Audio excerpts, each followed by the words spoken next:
Welcome to the Dynamics of Everyday Life, where we demystify some tricky concepts and get to know ourselves a little bit better. Welcome back to the Dynamics of Everyday Life. In today's episode, I'm delighted to welcome Marta Checko to the show. Marta has been through some significant challenges in her life, and she shares her story in the hope that it brings encouragement and empowerment for other people in similar situations. We've talked a lot about chronic pain and symptoms that can come up for us during our lives in previous episodes, and Marta beautifully describes how we don't have to let our struggles define us. These moments can overwhelm us, and we're only human, we aren't robots. We do need to give ourselves some grace whilst we go through these times. It's extremely likely that our defence mechanisms and unconscious processes will be in overdrive. But as we've looked at before, there are no shortcuts on the yellow brick road. And by hanging on in there with some self-awareness to help us navigate our responses, there's every chance we can reach our own Emerald City. Sit back and enjoy listening to how Marta managed to do this for herself. So welcome back to the show, everyone. I'm delighted to welcome my next guest today, Marta Checko. Now, Marta is a business strategist, an alignment and embodiment coach, and she has a fantastically interesting story, which I'm delighted that she's agreed to share with us. So please introduce yourself, Marta. Thank you so much, Julie. It's a pleasure to be here today. You gave me the introduction. I'll just say that I am a business strategist and alignment and embodiment coach of MC Florecer. Florecer stemming from the Spanish word of to bloom or to flourish, which is really a testament to my own commitment in personal growth and wanting to share that with others. I empower other multi-passionate solopreneurs and entrepreneurs, visionaries and small business owners to overcome their business and creative stagnations and turn their dreams into reality, along with making sure they are appreciating and embracing their moments of joy. So I love to support others in achieving clarity, taking decisive, confident action, navigating any challenges that they may face in their personal life that may be impacting their creative businesses, and really creating meaningful impact, along with blooming with ease. So a little bit about my business and about me. I'm a first-generation Polish American born in New York City, now having traveled to about 15 different countries and living in my fifth country. I have had the privilege to not only live abroad and travel abroad as well as study abroad, but also, have some experiences that have really shaped me to who I am today. With my bilingual first generation, background, which hasn't always been easy growing up in New York, but also pretty much you can fit in with a diverse culture. So Well, thank you. I mean, there's a huge amount there that we could delve into, but I remember when we spoke before, it was about you've had some pretty hard experiences that you've had to recover from, haven't you?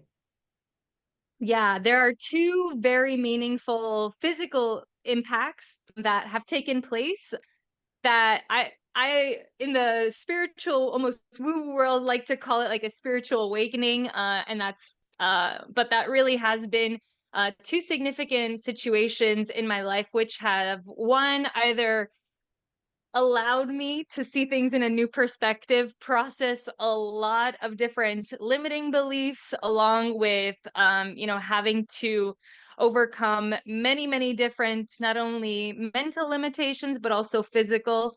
Yeah, that's the summary of it. So I don't know which one you want to get started with. Well, the coach in me goes, where would you like to start? Yeah, so, my first huge impact in my life really was at 21, when I had just graduated from Mount Holyoke College, which is a women's college located in Western Massachusetts in the US. One day I woke up and I couldn't move. I couldn't move any of my body. Even rolling over from a bed seemed impossible. I had no idea what was going on with my body. There was obviously fear and shock, feeling out of control, a loss of sense of understanding of what's going on. Obviously, the first year post graduation, I think for many can be a little bit of a lost time. You're trying to figure out who you are post studying or your university time. You're no longer, with the same groups of people. You're no longer doing the same activities. You have other responsibilities like working, for example, and making money for yourself. At this time, I was living on my own or sharing an apartment with, I think, three other people. And suddenly I can't move. And I remember in impending fear just trying to say, well, I just got to get out of this bed. I called my dad at the time and said, I just can't move. My parents were about 4 hours away, so it's not like someone could have really helped me. And I remember I had to walk downstairs to even get to the street because I was on a second floor of a building, and I didn't know what to do with myself. I took myself to the emergency room. And the medical system is not always the most empathetic and understanding. And at this first interaction with this doctor, I described my symptoms, and he had said to me that my spine was going to collapse, which, as you can imagine, you're lost as a 21-year-old. You have no idea what's going on with your body. And you take every ounce of strength that you have within you to take yourself to the emergency room in a taxi alone. And this is what you're being told. And I really thought my life was over. I'll pause there just to give myself a little bit of grace and hold space really for the fear that I felt in that moment, the confusion, and also just a complete sense of hopelessness. Fast forward a little bit, I learned about a chronic spine condition that I have that is unfortunately degenerative, and so it does impact my life with having to manage and be conscious of chronic pain as well as really taking care of myself physically. I did get support and help through some, at the time, minimal physical therapy. Kind of just like get me out of the fight or flight mode. And then, it took me some time to really be able to commit and dedicate myself into my physical health and being able to regain the strength.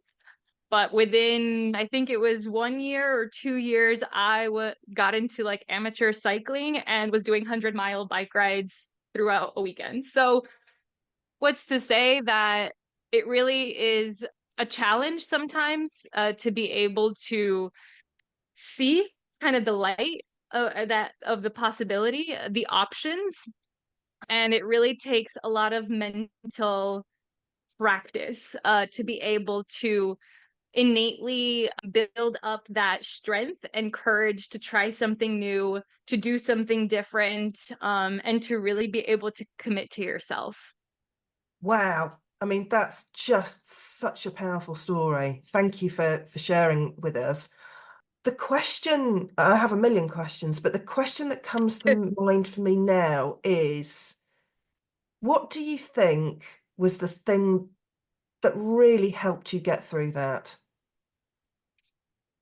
I think similarly to my second experience, it was really this question of, this is not the most positive question, but in my depressive state, it was asking myself, is there really all there is? And knowing instinctively that there is more for me or I have more to give, that I still and yet have so much more, not only to see and be able to experience, but really to feel. And I just couldn't allow myself to give up, to feel defeated by something that felt out of my control. And it really was a process of being able to harness and embrace the autonomy that I innately knew that I had within me. I just didn't know how to expose. Yeah. I just love your positivity. It kind of like oozes across the thousands of miles that are between us as we speak. So, thank you for sharing that. And I'm intrigued as well because you've mentioned the second experience too. Well, one thing I really want to preface is the positivity is really it's not every day at 100%, right? There are good days, there No. are bad days. There are sunny days, there are rainy days, and even now, 10 years later after the fact, I still have days where I am fighting with my inner self. It's a process, and like I think I mentioned earlier, it's a practice. And yeah, it'll be easier. Some days will be easier than others, and sometimes you have to almost go through moments of those shadows or the darkness and remind yourself in various ways of where you have already come from or what you have already done, and how to really harness that strength to the next challenge. I really believe that we wouldn't be confronted something that we wouldn't be able to handle or manage. And sometimes it's, having those sorts of affirmations or phrases and repeating that to yourself. That is one of my own, techniques for self-soothing and self-compassion and healing, and reminding yourself. And sometimes maybe it sounds a little silly to someone, but even writing out what I've been able to do, and it doesn't have to be 10 years ago or 15 years ago, my accomplishment of reaching state championships in swimming, or because that was something that, took place.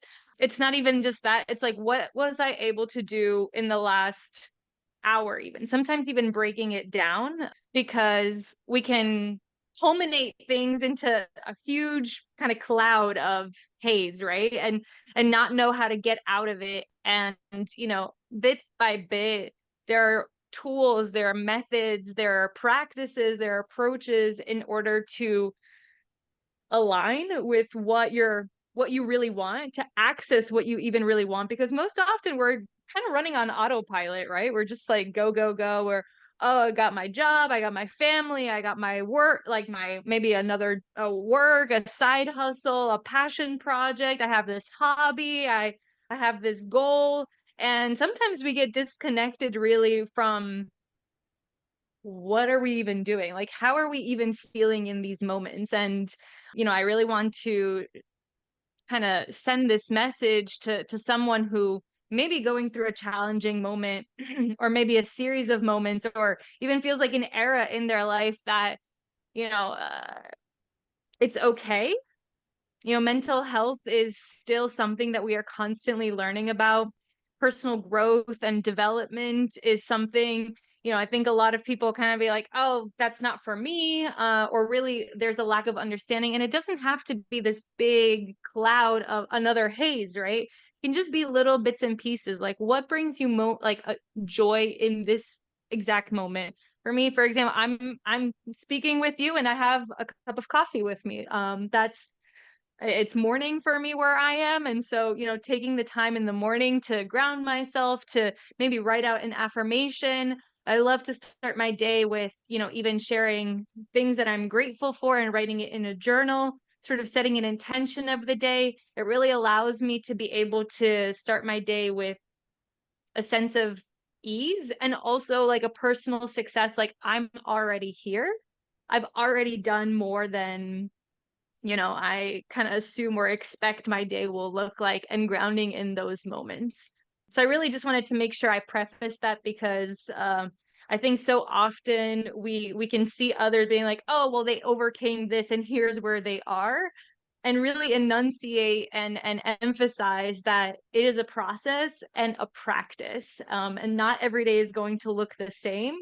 And we have to learn to give ourselves kindness and grace and compassion in order to even try to understand ourselves. Sometimes, we're kind of stuck in our own thought process, and what. So yeah, I'll just pause there for a second if there's anything you wanted to respond based on what I shared there.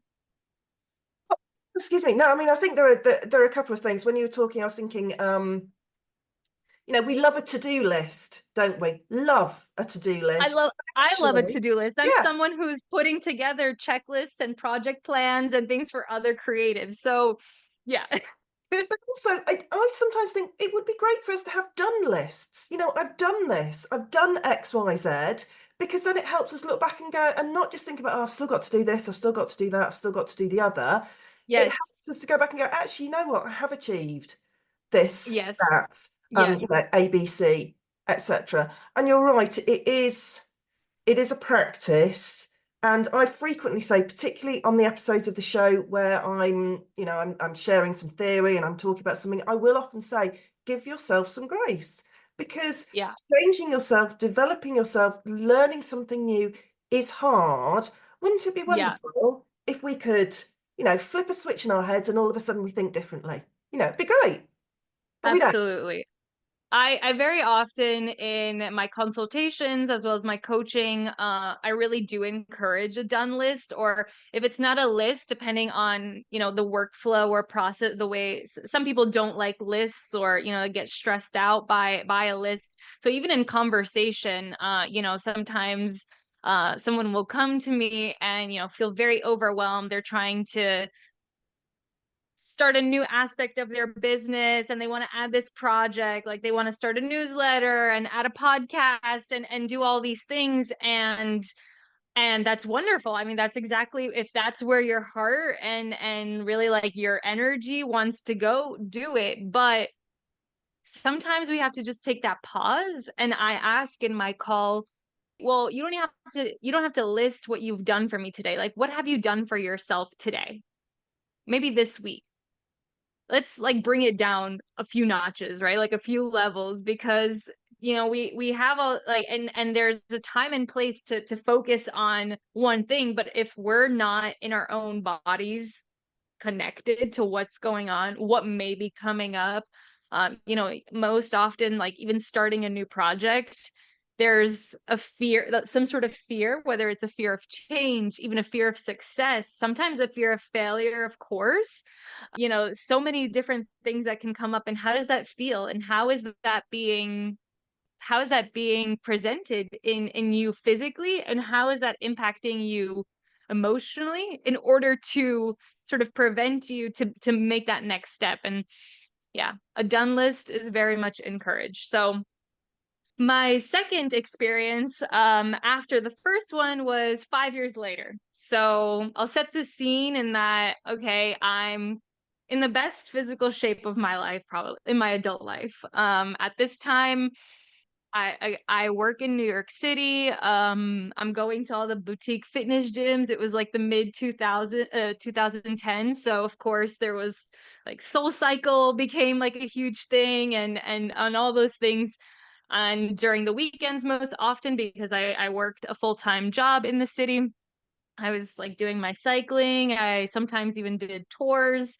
A lot of the times I trained with my dad. So shout out to my dad, who was really able to continue to push me and challenge me and be an accountability partner in many aspects.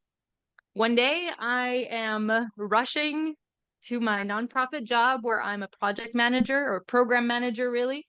And I was really responsible for facilitating an international education program and supporting the program with interns and trainees in the US. I'm rushing to my job, and it is approximately 6:28 a.m. I have platinum blonde hair at this time. I'm wearing like a white fluffy jacket. It's late November, so I need layers already. And I get struck by a car right in the hip, on a street that is not busy at this time.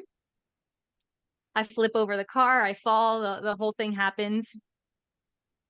And I honestly, once again, kind of wake up, it feels like, and I don't know what's happened to me. I have this immediate surge of adrenaline. I remember this experience, honestly, like it was yesterday or even this morning. Like, even sharing it, I can still feel the pain, the shock of the impact, and really just the confusion and the fear that came out of like not feeling safe, because I got struck by, on one side, on my left side. And again, it is a street. It isn't the most busy, but there are other cars coming from the other direction. And here I am, kind of forcing myself to get up and get out of the way because I don't want to be run over. And I have no idea really what's happened. And I mean, I grew up in New York City, so, taxis like kind of coming close to you is not abnormal. Heavy traffic is is something one can experience, but like this was not the situation. And most importantly, and I remember yelling, I was like, how could you not see me?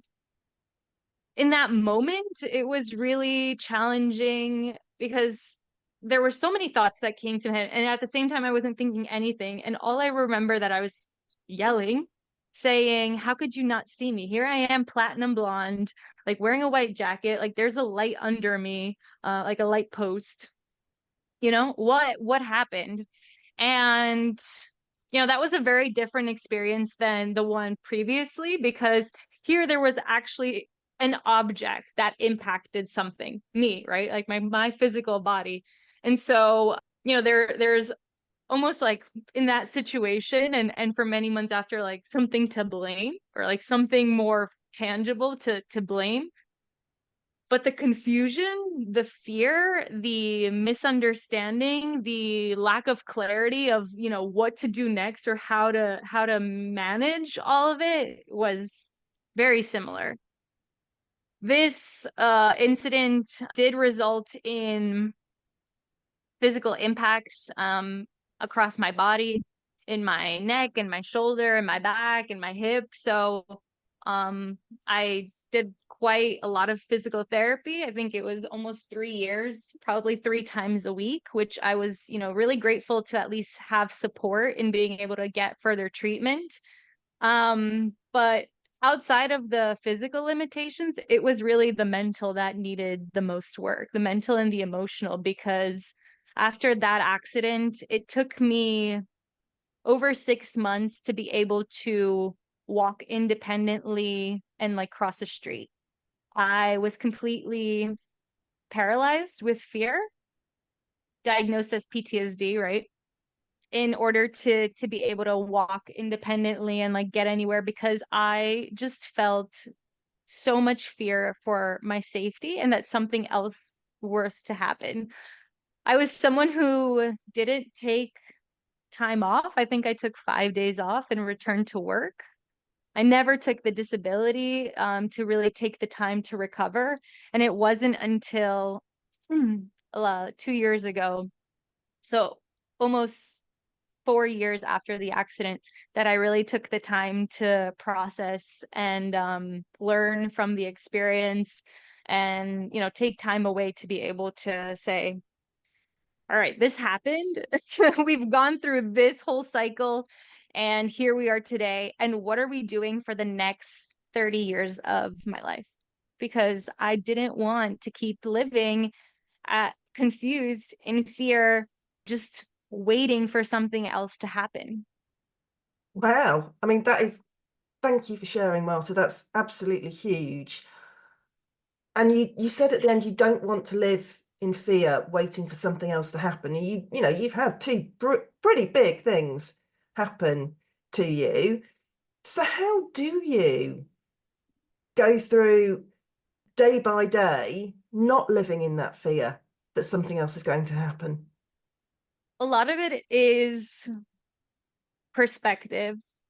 One, knowing I'm not the only one that has had some sort of traumatic incident, right? Or situations that have happened in life.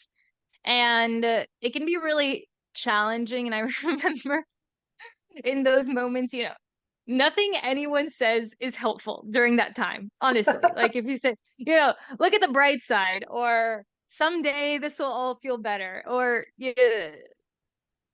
so many others have it so much worse. Like it's not helpful, right? So if anything, it can get even more depressing to think in that manner. But it was again those small practices that I had to discover and try and be open to trying to just try to feel something. Whether it was taking I remember starting like breath work through Headspace at the time, and even taking like a 1 minute, forcing myself to sit in 1 minute where I wasn't feeling like a racing heartbeat. I mean, my symptoms of PTSD were also very physical, as in like I was like a lot of the time very shaken up. I had panic attacks. I had like I was sweating a lot. This time I was like traveling through the subway or metro. And like I really avoided being around other people and had increased social anxiety because I worried that if anyone came near me, they would harm me. And so I remember having, it probably was a few months after the incident where I was just, I was tired of like feeling so shaken up. Like I was exhausted. My nervous system was completely at a flat line, right? And so even at this time, I was in therapy and, saying my therapist at the time had said, take a minute, take a minute to breathe. And I said, I can't sit still. I can't even do a minute. And it was a practice in okay, I wake up, I'll do 1 minute. I will get to work. I will take 1 minute. And at this time, again, I'm commuting with a parent. I'm luckily like my office was like on the same street as an exit of a subway. Like I had coordinated everything in my head to be able to not cross the street. During the day in the office, like I never left for a lunch break or anything because anything outside was fearful. Like I was terrified. If I needed to run an errand, which if someone wasn't doing it for me or helping me out and I had to do, I was asking a coworker to accompany me to the post office or to pick up X product at this store because if I felt that I needed to do it on my own, I would just break down in tears. I mean, I was like, I'm still someone who cries very easily. My emotions are processed a lot of that the way that time. But then, I mean, it would just like spiral into a panic attack. Regardless, so even taking that 1 minute, I would get to the office and be like, okay, 1 minute. All right, I can sit still. I started really getting into essential oils and aromatherapy and even at this time I was like taking a lot of medication in order to manage the pain, so even trying to do things a little bit more natural with herbs, for example. And so I would like carry an oil. I actually have it with me today. To this is the one I would like use on my palms on the bus ride or when I sat at the office to be able to just take a moment. It wasn't even sometimes a full minute. It was one breath. And I'd make myself a tea to be able to like not be drinking coffee and like amping myself up some more. It was again a process and a practice that I still continue to harness. I still use oils, for my health, for my own mental and emotional well-being. I still am very interested in and also know about a lot of different herbs and like natural ways to support your body. Again, a practice. And I think we so often forget that, we want to be at the top already. And then like, but even when you get to the top, meaning the next level of whatever is going on, like there are new challenges being presented. And it's accepting that.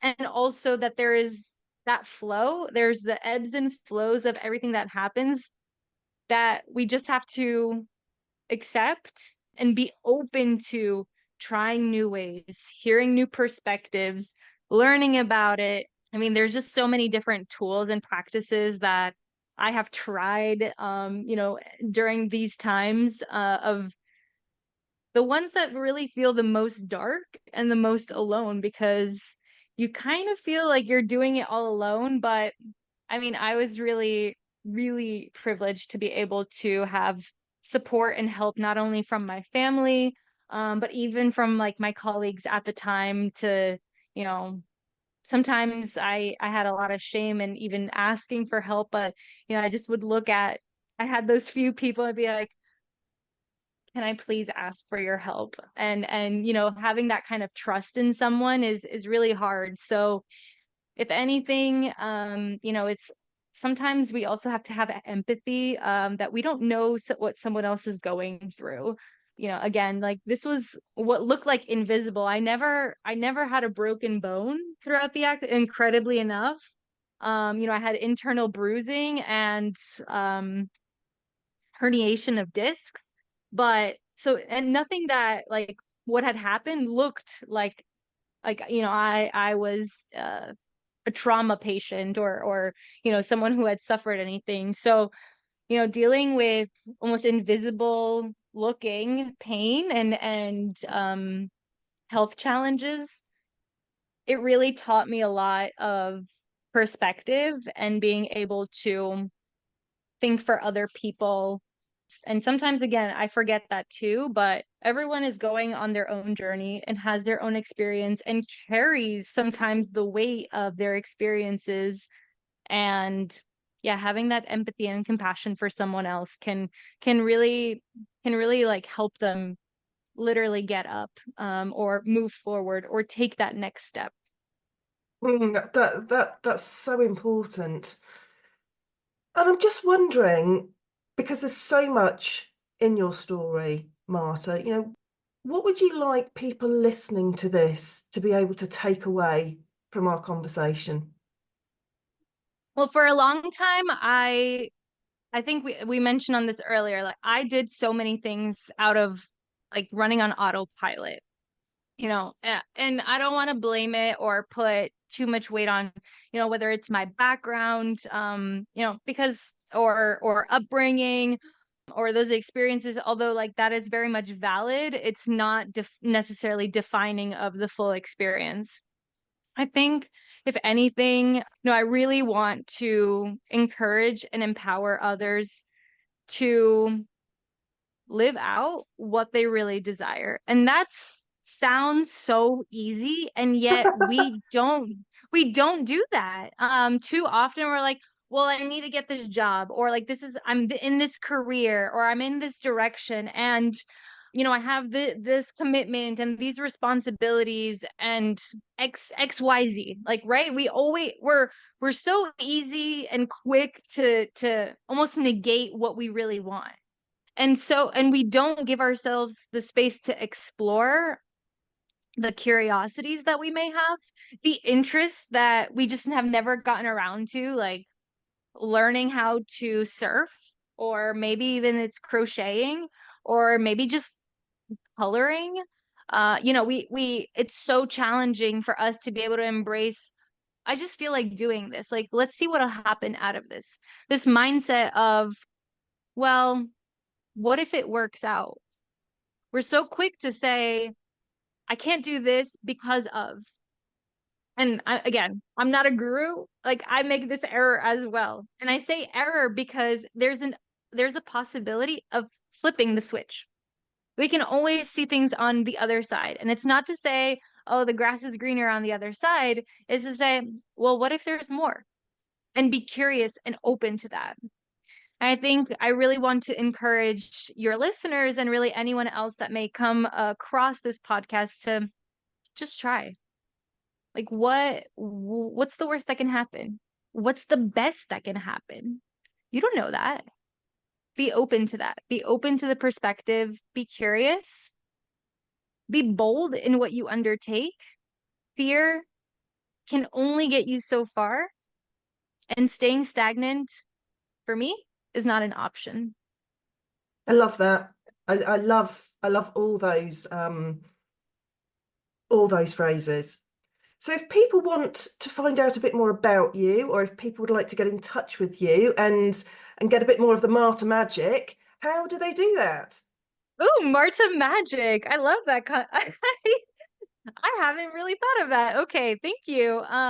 Number one, my website is still under development here. I did start the business around a year ago, but I have really engaged my efforts more in community aspects. So I can be found on social media right now through my full name.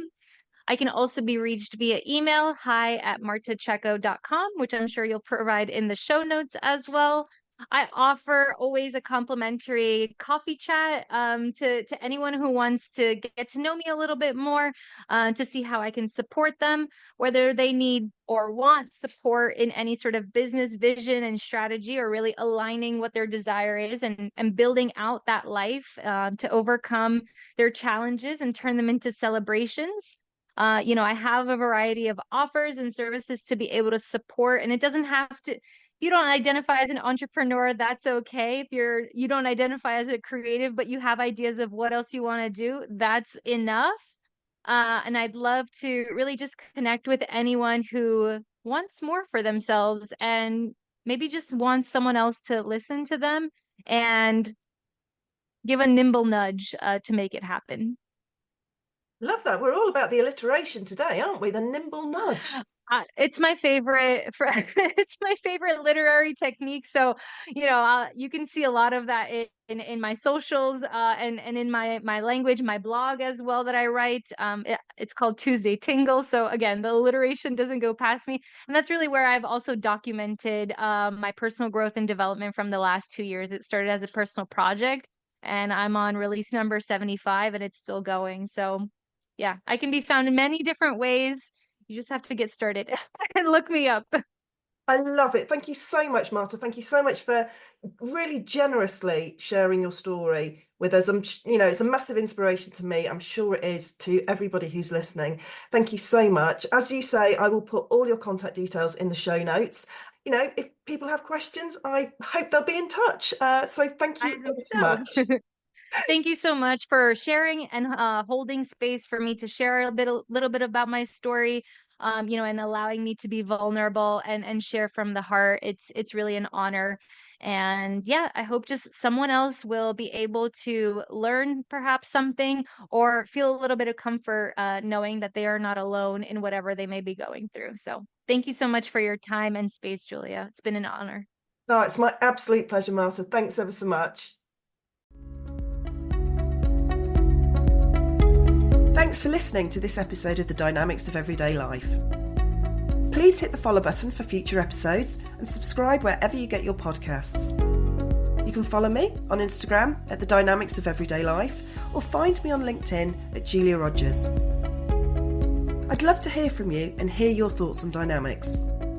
The Dynamics of Everyday Life is brought to you by Coaching 42 and the fabulous team at the Podcast Boutique.